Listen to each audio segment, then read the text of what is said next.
Assalamualaikum warahmatullahi wabarakatuh. Baiklah Ananda sekalian, apa kabarnya hari ini? Alhamdulillah, semoga sehat selalu ya. Baiklah, pada materi hari ini kita akan mempelajari tentang suhu dan kalor. Baiklah, di sini apakah Ananda sekalian sudah mengetahui apa itu suhu dan kalor? Jika belum, mari kita mempelajarinya. Pertama yaitu ada suhu. Suhu adalah suatu ukuran yang menyatakan energi panas yang tersimpan dalam suatu benda. Benda bersuhu tinggi berarti memiliki energi panas yang tinggi. Begitu juga sebaliknya. Selanjutnya itu ada pengukuran suhu. Yang pertama ada Celcius. Celcius ini sering kali kita dengar ya. Celcius adalah skala pengukuran suhu yang paling banyak digunakan di seluruh dunia. Dan nama Celcius diambil dari nama Andreas Celsius dengan lambangnya yaitu C besar. Skala Celsius ini memiliki rentang yaitu titik beku air sebagai titik paling bawah dinilai 0 derajat Celcius dan titik didih air sebagai titik paling atas di 100 derajat Celcius.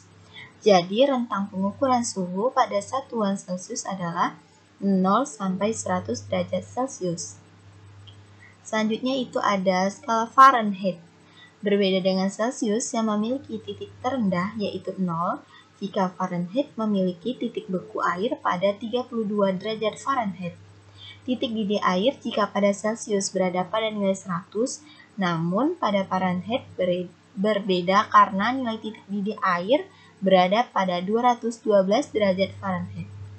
Jadi, rentang pengukuran suhu pada Fahrenheit antara 32 sampai 212 derajat Fahrenheit dengan skalanya sebesar 180. Selanjutnya itu ada reaumur. Titik beku air pada pengukuran suhu reaumur adalah 0 derajat reaumur dan titik didih air pada suhu reaumur 80 derajat reaumur. Jadi rentang pengukuran suhu reaumur adalah 0 sampai 80 derajat reaumur dengan skala sebesar 80. Selanjutnya itu ada Kelvin. Kelvin memiliki satuan resmi dari hasil pengukuran suhu pada satuan internasional.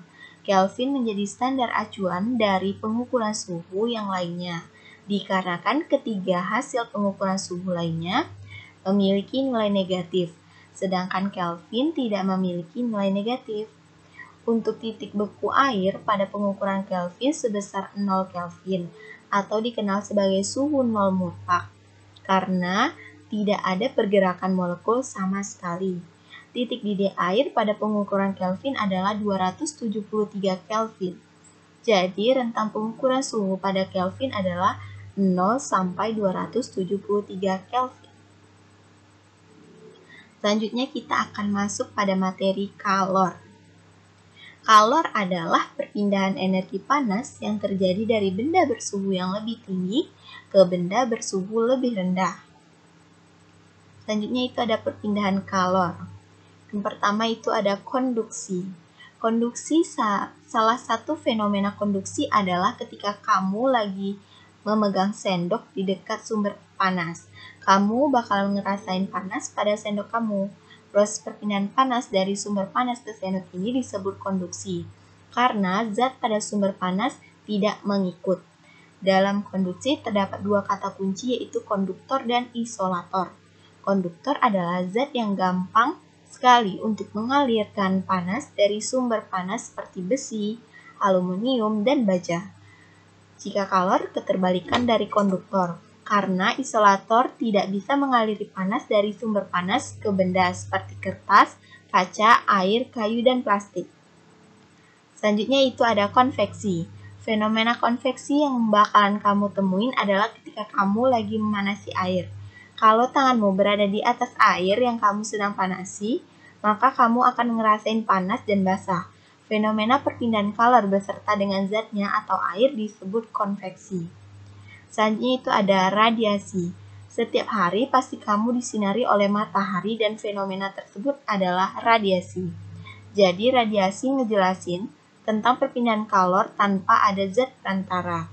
Jadi mau di ruang angkasa, di ruang vakum, di dalam air, kalor tetap terpindahkan. Jika penjelasan tadi sudah mengerti dan paham, maka di sini akan diberikan proyek pada kalian semua, yaitu tentang buatlah video eksperimen sederhana tentang materi suhu dan kalor. Lalu video tersebut bisa diupload pada laman YouTube dan link YouTube-nya bisa dikirimkan ke WA grup kelas ya. Itu videonya paling lambat dikumpulkan minggu depan. Baiklah, sekian pembelajaran kita hari ini. Semoga bermanfaat. Saya tutup dengan wabillahi taufiq wal hidayah. Wassalamualaikum warahmatullahi wabarakatuh.